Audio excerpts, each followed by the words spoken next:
Ambassador Desker, thank you for your introduction.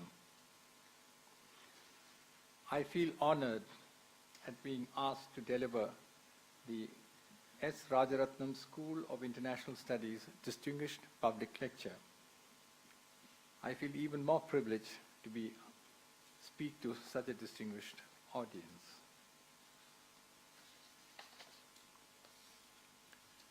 The topic of my talk, as Ambassador Desker mentioned a few minutes ago, is strategic dimensions of security in the 21st century. I think this is hardly an original subject, and I'm aware that many others, most of them better equipped than myself, have spoken on this subject.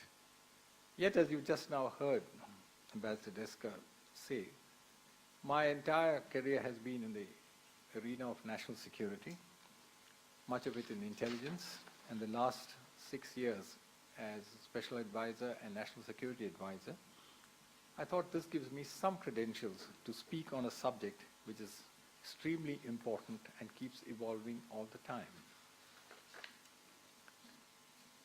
I propose to structure my speech as follows.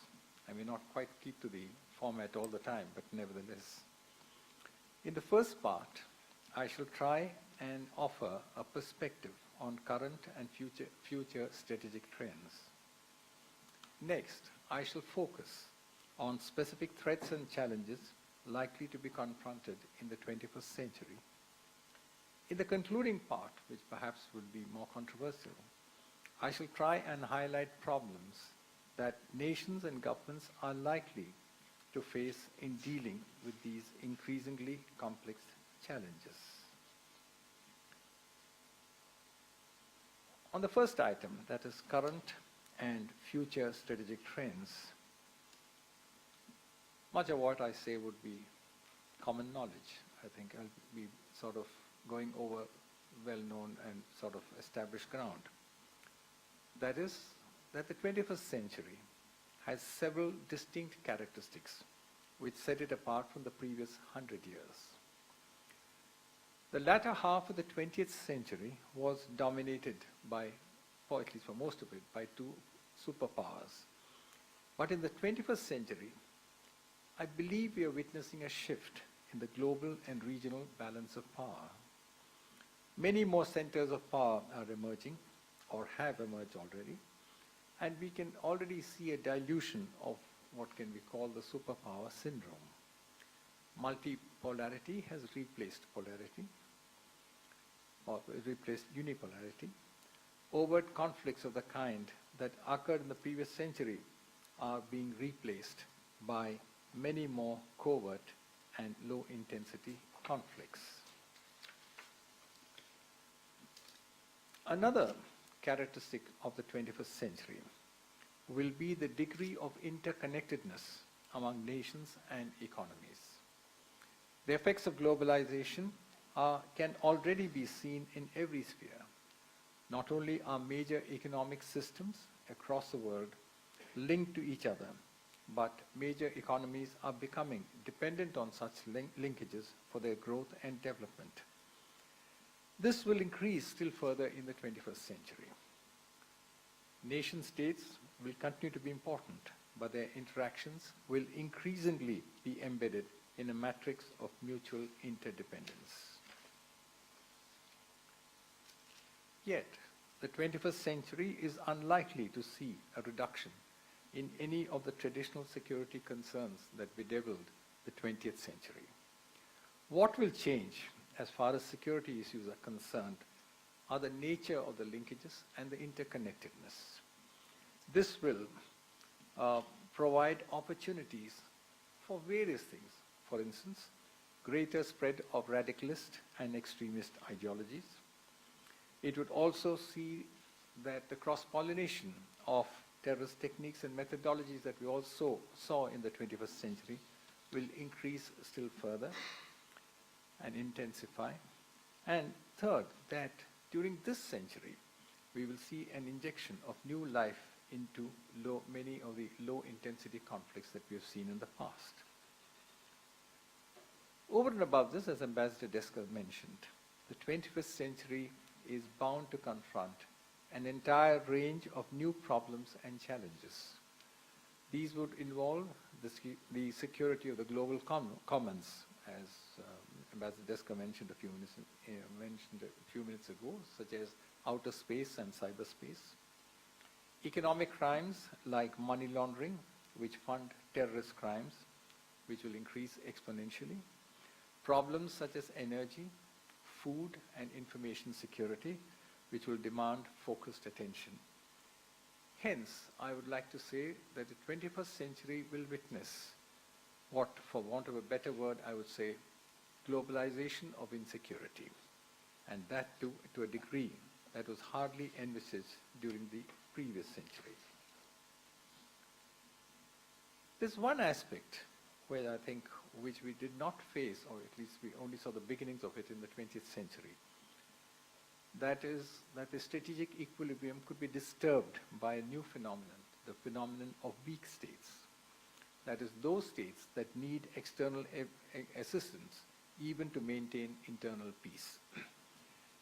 This is in addition to the failed states or the failing states syndrome that we have seen. In these circumstances, there is reason to be concerned about increased military systems by nations, because that would introduce an additional facet of instability in world affairs. It raises dangerous possibilities of unintended conflicts leading to unintended consequences. With these preambular remarks, let me come to some of the more specific threats and challenges that we are likely to confront. I do believe that the more important challenges in the 21st century will begin with something that I think is deeply embedded in the psyche of most people across the globe today, namely the growth and spread of fundamentalist, extremist, and radicalist ideas and ideologies. Radicalism has a long history, but I do believe that it would become a far more potent force in the 21st century. This is on account of the strengthening of fundamentalist and other extremist trends that we saw during the final years of the 20th century. As it is, there are already many situations today where a single statement or a premature act produces extreme turbulence. The possible causes of radicalization of individuals, small groups, or communities, and the variety of rationale at the global, regional, and local levels contributing to radicalization have been the subject of debate and discussion for a long time. Unfortunately, much of this has been in the context of radical Islam alone, ignoring similar tendencies among other societies and religions, and socio-political tendencies of political extremes of the right or the left. Hence, I do believe that the discourse has tended to be one-sided, and therefore I think the full picture is not available to us at this moment. Nevertheless, it does appear that in almost all cases, the issue turns on the absence of proper assimilation in a multicultural, multi-religious setting. I think everybody here is aware of the fact that radicalizing influences tend to work on both push and pull factors. Both factors, I believe, are likely to get further intensified or enhanced during the 21st century. One can also expect in this century that there would be many more charismatic figures who, armed with a powerful narrative and aided by a corpus of educated, disgruntled youth, would find conditions highly suitable to radicalize segments of society, many of whom are perhaps already predisposed towards radicalism. Opportunities to spread radical and extremist ideas will also increase substantially in this century. Seminaries and religious schools are mushrooming across countries and continents. Globalized communications and the infinite use of the internet will significantly enlarge opportunities for radicalization. The internet may not be directly connected to acts of violence, but it will prove to be a key self-starter on the path to radicalization. Extremist-minded religious preachers will thus find ready-made platforms to instill radical ideas, such as rejection of the existing political and social order and of secular models. Fanned by a rejectionist approach in a globalizing world, highlighting the failure of established political and social systems, and seeking to put in place a totally new political and social order which gives primacy to the assertion of personal identity on the basis of specific cultural and religious roots. I strongly feel and I strongly believe that the 21st century will see a massive surge in extreme radicalist thought and behavior and in ideas. The critical issue, therefore, in the 21st century will be how to deal with the narrative of radicalization. It will be necessary, I think, to adopt a strategic rather than today's tactical approach. A great deal of attention will have to be paid to ensure that small events do not get transformed into major outbursts of violence. This is particularly important in the age of accelerating globalization and the worldwide growth of communication. I'll rest my case here, and I'm sure there'll be a lot of questions on this issue in the Q&A session. After that, I think, you can't discuss security today without referring to terrorism. I strongly believe, and I've spent, I think, a quarter of a lifetime dealing with the subject, that the nature of recent terrorist attacks underline the dangers, actual and potential, regarding the growth and spread of international terrorism.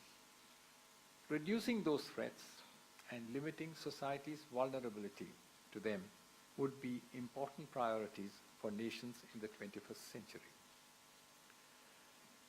I think there's little need here, but I think it's necessary to reiterate that terrorism is a global phenomenon, and like a biological parasite, mutates as it spreads.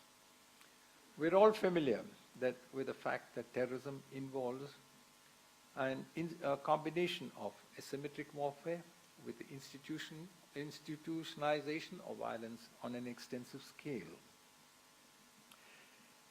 This will be on a scale which is quite unprecedented, I believe, in the 21st century. In the 20th century, we witnessed terrorism operating seamlessly across nations and continents, benefiting from common operating structures and procedures and cross-cultural compatibilities. This paved the way for terrorist attacks in very sort of unpredictable locales. And I believe that this is going to be the main aspect of terrorist attacks in the future. With the addition of a large number of state actors, or non-state actors, today terrorists have accumulated a great deal of more skill in dealing with such situations. In the 21st century, therefore, what can we expect? I think far greater levels of sophistication. Mass casualty attacks or casualty assaults, which are becoming quite common nowadays, are bound to grow. Soft targets, high-profile targets, iconic targets will become the main objects of attack. The basic structure, however, may not change very much. It would remain, by and large, unaltered. At least I don't see much changes there. This will comprise a professional cadre capable of carrying out very selective attacks. A group of trained professionals who can carry out a multitude of tasks. And next, an auxiliary group of like-minded terrorists, including some criminal gangs and mercenaries, to supplement these efforts. What will change, and I think this is important, is that there will be certain basic additionalities as far as they are concerned. The most important to my mind is that the vitality of terrorist organizations will be directly linked to their networking strength. Osama bin Laden's so-called revolutionary philanthropy within quotes, is already being practiced by many large terrorist formations. We in South Asia are aware of the role of the Lashkar-e-Taiba and the Jaish-e-Mohammed in this connection. What does this mean? The larger terrorist formations aid smaller outfits with arms, material, and logistics. And I think this is going to be the archetypal model of the 21st century. Smaller outfits will hence become a force to reckon with in their areas of operation. Consequently, I believe that the century will see the emergence of many more international terrorist groups, somewhat comparable to the Al-Qaeda. The LET, that is the Lashkar-e-Taiba, has already been branded as one such, but many others, such as the Al-Qaeda in the Maghreb and the Al-Shabaab in Africa, and similar outfits in Asia, for instance, like the JI, and maybe other groups elsewhere, will follow much the same pattern. As the 21st century progresses, this will mean that international terrorism will grow in a manner that we have not envisaged so far. The specialized schools that were set up during the late 90s of the previous century and were quite operational in the early part of the 21st century will not only continue to grow, but will have a whole lot of new recruits joining them. Most of them would be from countries which are not suspected of harboring terrorists. Most of them would be of types of people whom one would allow, or any civilized nation to allow to enter their countries. Consequently, you would see attacks taking place in locales which we previously never anticipated. And I think most countries, and I think Singapore included, cannot afford to remain insulated or be unaware of the situation.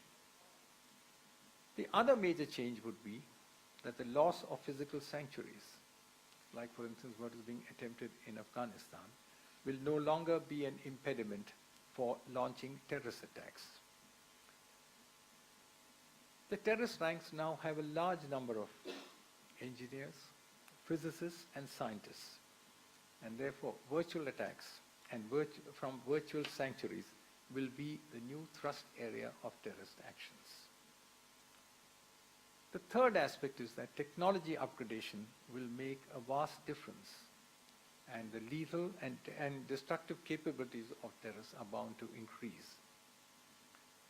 The Al-Qaeda, as I think, is Rohan somewhere here? I think Rohan is here.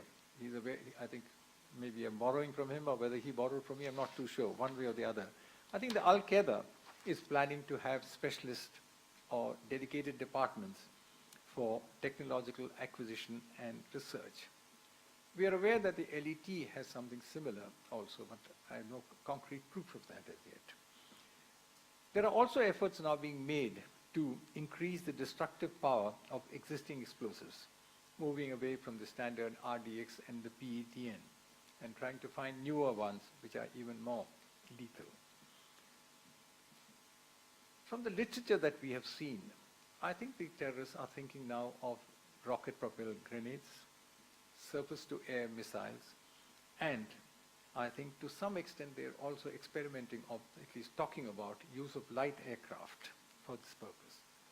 But I do believe, as Ambassador Deskus said a few minutes ago, that the most omnipotent weapon in the terrorist armory or arsenal would be the cyber attacks and the use of cyberspace. I do believe that we need to be careful in sort of enlarging the area of the threat posed by terrorists. I know lots of experts have talked about terrorists employing nuclear, biological, or radiological devices, or for that matter, effective chemical dispersal techniques. These are no doubt a possibility.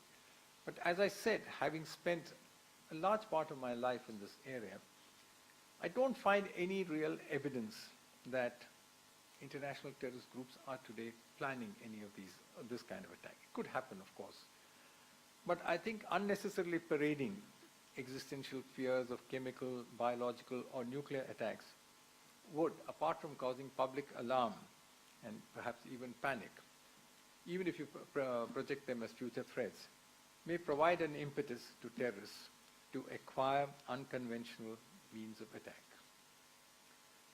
What we have to safeguard ourselves is an attempt by terrorists to sort of soften their image. I use the word soften within quotes, and present a more friendly face, once again within quotes, friendly, so as to enhance their influence in the 21st century.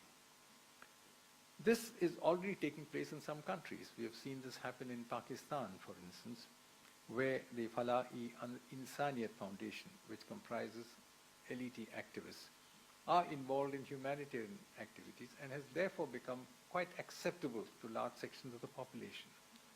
I believe, and I think many other experts share this view, that this will become even more obvious during this century.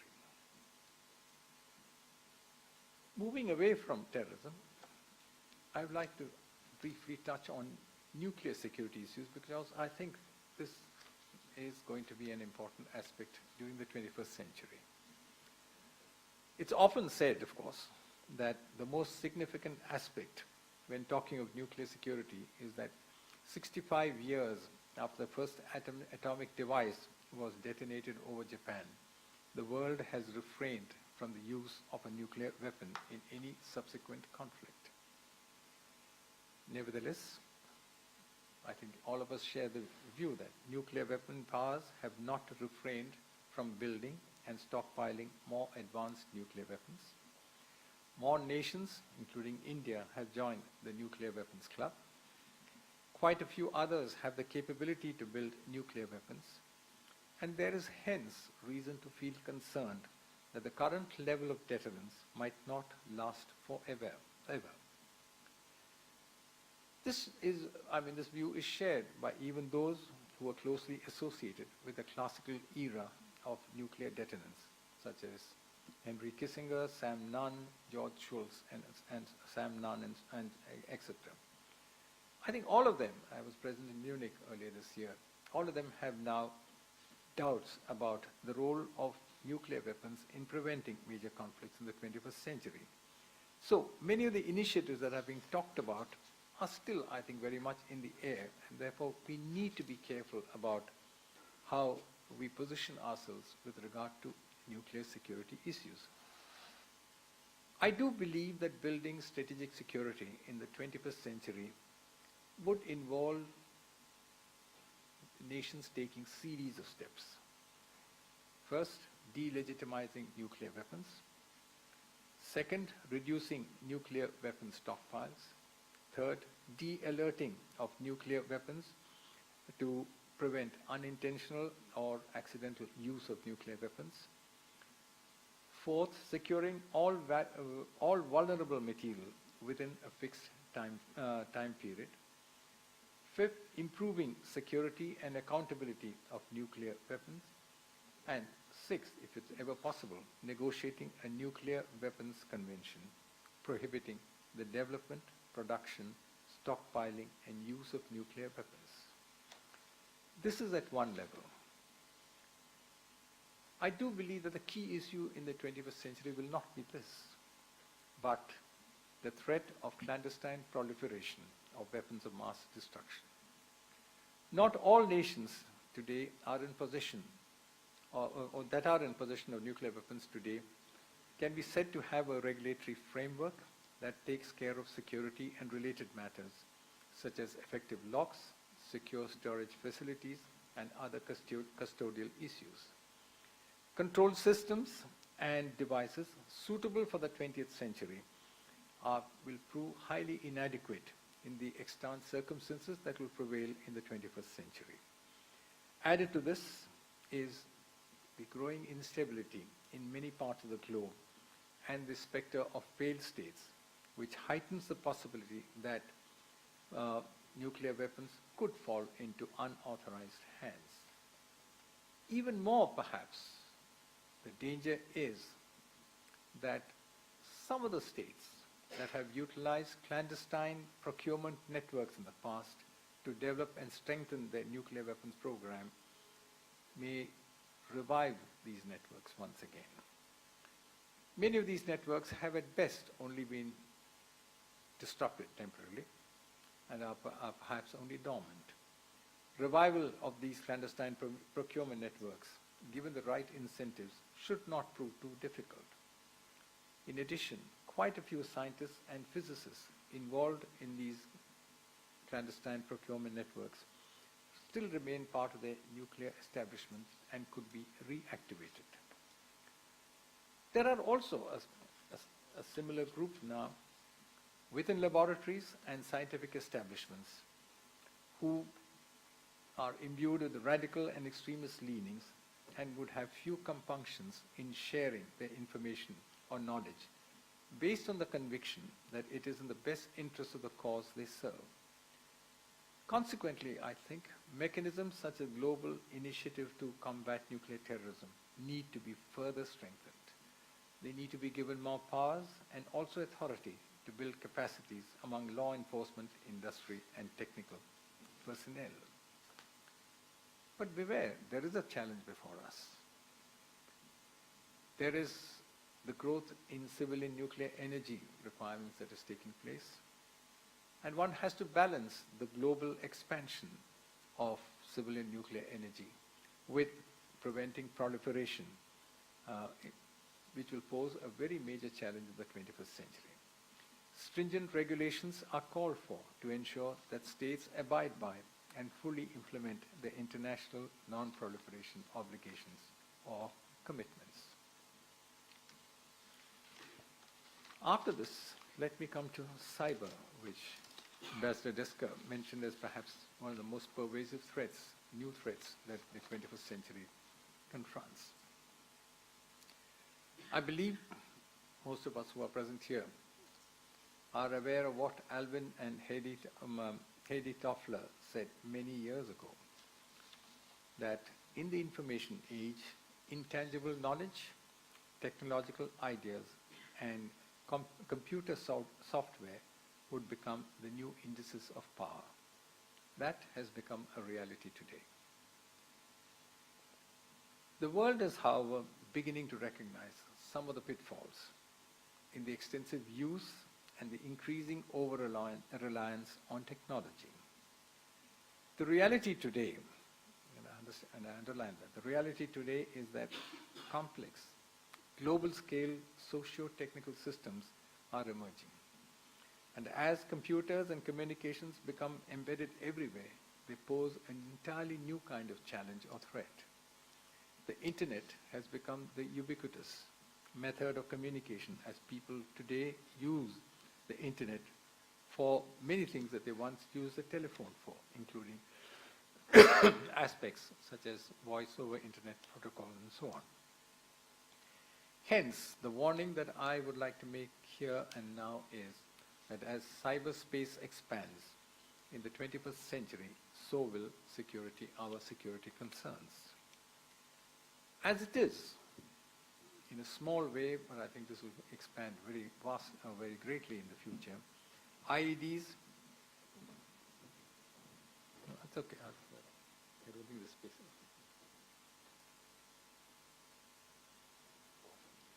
No, that is improvised explosive devices can be exploded and have in a few instances been exploded using a remote connection in cyberspace. The triggering device could be anywhere, anywhere in the world. Terrorists will hereafter be in the 21st century be able to coordinate operations in total anonymity using satellite images, encrypted emails, and chat sessions. Financial transactions could be initiated by terrorists employing electronic means and provide cash through local money laundering techniques such as hawala. Experts are already warning us that social malware is becoming highly effective, and this will increase exponentially in the 21st century. Consequently, I would like to term the 21st century as a battlefield in cyberspace. Some have already referred to it as the fifth domain of warfare. The main targets would be symbols of national security and data and information related to security issues. Ladies and gentlemen, I think cyber warfare remains something of an enigma to most of us, including me, I must confess. It is a great threat because it is essentially intangible in nature, has no borders, involves unseen armies, and therefore whom do you fight against? The digital warriors in the 21st century would employ high-performance computers and computer software, as also complex networks, so as to cripple a country's digital information and dissemination mechanism and disrupt its connectivity systems. The impact of a cyber attack can be crippling. In the year 2007, a highly wired country like Estonia almost came to a halt with hackers using a variety of cyber attacks like distributed denial of service, mass cyber inundation, etc.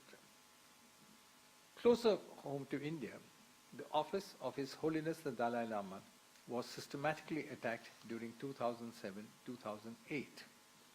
Many of us have faced cyber attacks from unknown sources or not so well-known sources, but we know who possibly they are. But the worst is still to come. Cyber warfare is still evolving.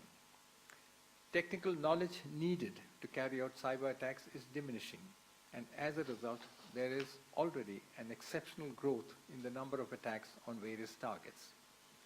As convergence and integration of computing, communications, storage, and sensing increases, it is likely to lay bare our institutions to attacks from all sides.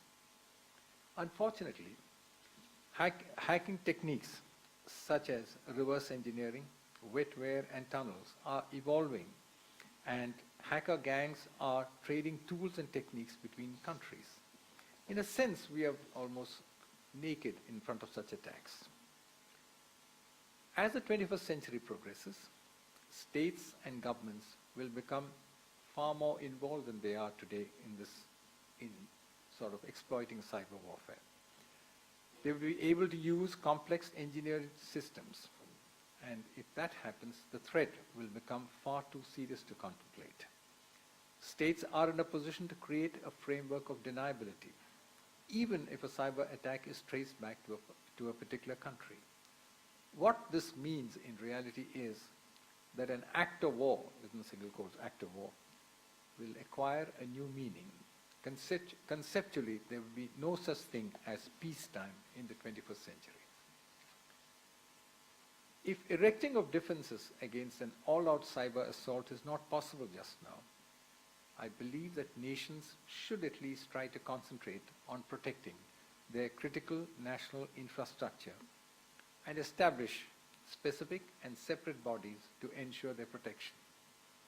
That is, the computerized networks that deal with electricity, water, oil and gas, telecommunications, transport, banking, health services, police, etc. Future cyber warriors are certainly going to concentrate on these targets as terrorists previously, and they will have many more opportunities and greater chances of success in a wired world.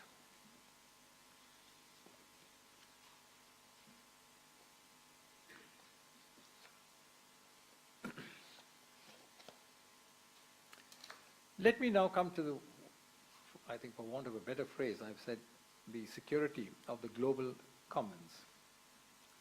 Here I will refer to maritime security, security of outer space, and of course, migration on account of climate change and other issues.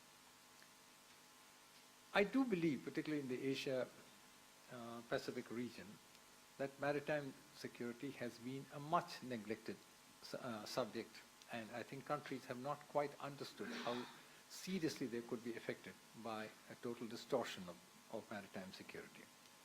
This is despite their dependence on seabound trade and the vulnerability to attacks from the sea. In the 21st century, I think the commonly acknowledged threats such as piracy, terrorism on the high seas, and criminal activities in the sea lanes, such as trafficking in arms, humans, contraband material, including drugs, will certainly increase. And we will see a great deal of expansion in this kind of situation. 4 key areas of concern, therefore, which we need to sort of mark out, would be maritime terrorism, terrorist attacks via the sea, clandestine trafficking in nuclear and fissile material, and expanding footprints of piracy and criminal activity. There is another aspect which has come to light recently, increasing spending by many of the bigger nations on expanding their naval fleets so as to achieve domination over the oceans. This, I think, is going to become a very key imperative in the 21st century. The presence of large navies with accents sometimes on submarine fleets, including nuclear-powered submarines, will prove inherently destabilizing. Methodologies such as the Proliferation Security Initiative, which we saw in the 20th century, will prove highly unequal to the task of maintaining order on the high seas. With more players, widening security concerns, unresolved maritime boundaries, the lure of extended or exclusive economic zones containing untold marine wealth, and contentious sovereignty issues, I do think the 21st century will face a cornucopia of maritime-related problems. Coming next to space.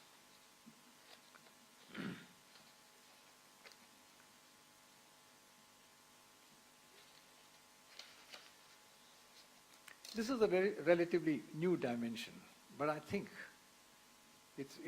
in the 21st century, this is going to be one of the more contentious aspects. Notwithstanding items like the International Space Station and pious statements made by members of the international community to preserve outer space for peaceful purposes, there is today enough evidence that nations are already preparing to make outer space their next battlefield. Actions by countries to shoot down satellites at higher and lower altitudes, apart from increasing the debris in space, are clearly predicated towards enhancing their capacity or capability for conflicts in outer space. The debate in the Committee on Disarmament in Geneva has therefore a certain surreal quality about it. For all the trends are that nations which have the capability are already engaged in weaponization or future weaponization of outer space. It is the view of experts that by the 3rd decade of the 21st century, at least a dozen states would be in a position to deploy weapons in space, complicating the case for preservation of outer space for peaceful purposes. I think the implications of this are very substantial. The other item that I said I would discuss is migration issues, some of it based on climate change issues and some otherwise. I think the large-scale migration of the population across nations and continents will become one of the most serious challenges that we confront in the 21st century. This could be triggered by any number of factors, any one of many factors. Food security, famine conditions, pandemics, ethnic violence, natural disasters, economic factors, and as I said, issues relating to climate change. The specter of millions of migrants moving from one country to another within the same continent or between continents is likely to haunt us in the 21st century. I honestly believe that this is so. And I said if that happens, this will be a challenge that no other previous century has had to contend with. I think most of us are familiar with most of the issues, other than perhaps what climate change could do. I think the most fervent plea that I heard was from the president of the Maldives, and he said that I believe that if we don't deal with this issue in the proper manner, the Maldives will go underwater within the next 20 years. And if that happens, we will take over many parts of the neighboring countries. I mean, he was too small a population to take over India, but nevertheless, it was a threat that he held out. I think global warming will trigger a host of problems. There's no doubt about it. I've attended almost half a dozen of the major meetings on global warming and climate change. And I can see that each time the predictions are becoming graver and graver. Rapidly melting glaciers are often referred to. Unnatural weather patterns have become common. Rising sea levels have been referred to by experts. Natural disasters, induced changes in cropping patterns are often statistically produced. And famine is now sort of engaging larger parts of the world than was previously expected. Not only that, even marine life is getting affected in a large way. And therefore, all experts talk in terms of large population upheavals in the 21st century. Few, if any, nations would be able to accommodate such large masses of refugees. The pressures that this would create on existing resources and capabilities of the recipient nations could lead to grave situations, including internecine conflicts. I have therefore tried to list out some of the more serious challenges that you face. I now come to the third part of my talk as to how do we deal with this situation. I do believe that the challenges or the strategic challenges of the 21st century will test the flexibility, ingenuity, and ability of governments worldwide and not in any one part of the world. Strategic security in the 21st century will require a change of mindsets and modes of thinking to address both traditional and newer threats. I think, ladies and gentlemen, most of you have been either in government or have been members of think tanks. I do believe that risk is an unbidden guest in the world of strategic security. It is something that we are aware of, but we have seldom handled in the manner that it deserves to be handled.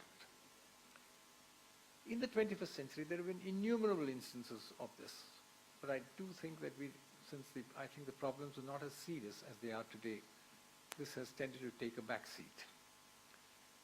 Official agencies are generally inhibited when it comes to prediction, anticipation, and analysis of risk. As I said, this is a weakness. I think it's a fashionable weakness globally, I would say, and not linked or limited to any one country. I believe in the 21st century, this will have to be overcome if we are to properly survive the challenges that we face. And it will require a very determined and holistic effort on the part of all concerned during this current century. At the strategic level, for instance, yes, I've been an intelligence professional most of my life, therefore I put a lot of stress on intelligence.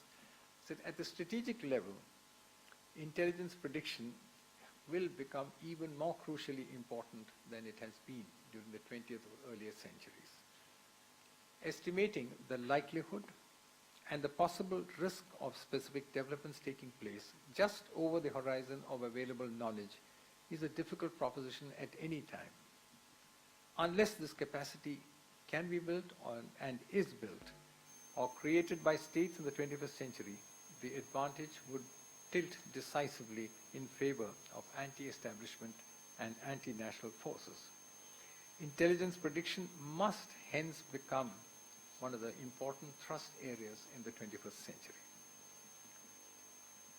Predicting areas of vulnerability may sometimes offer a better, or say oftentimes may offer a better option than anticipating major threats and events.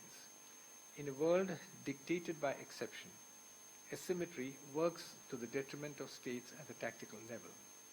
Spotting the most fragile areas and aspects in advance may possibly help erect better defenses against specific threats.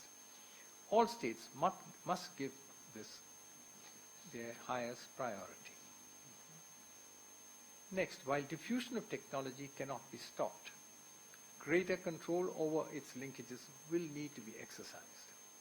More important, we must try and see that technology is employed as a tool and an aid, bringing more efficiency to the handling of global threats, whether relating to nuclear matters at one level, or piracy, terrorism, or ecological disasters on the other. The world also needs to build new structures that can cope with the emerging dimensions of security in the 21st century. They should include a capacity to deal with non-state actors. Even while doing so, it needs to be understood that no nation today can hope to protect its interests entirely on its own. Countries must develop security structures that are more transparent and would facilitate better dialogue and closer cooperation with other countries. Wider participation across countries and continents is thus essential. I'd finally say that as strategic and security affairs become more complicated, with the growing integration of foreign and military policies, intelligence, the advent of technology and new weapon systems, the relative monopoly of the political leadership in regard to policy decisions may come under very severe strain. Democratic governments in particular need to apply their minds to improving their ability to manage instability, lest they be marginalized. This will not be easy, but it is vital. It will demand a determined and coordinated effort by all concerned. Thank you.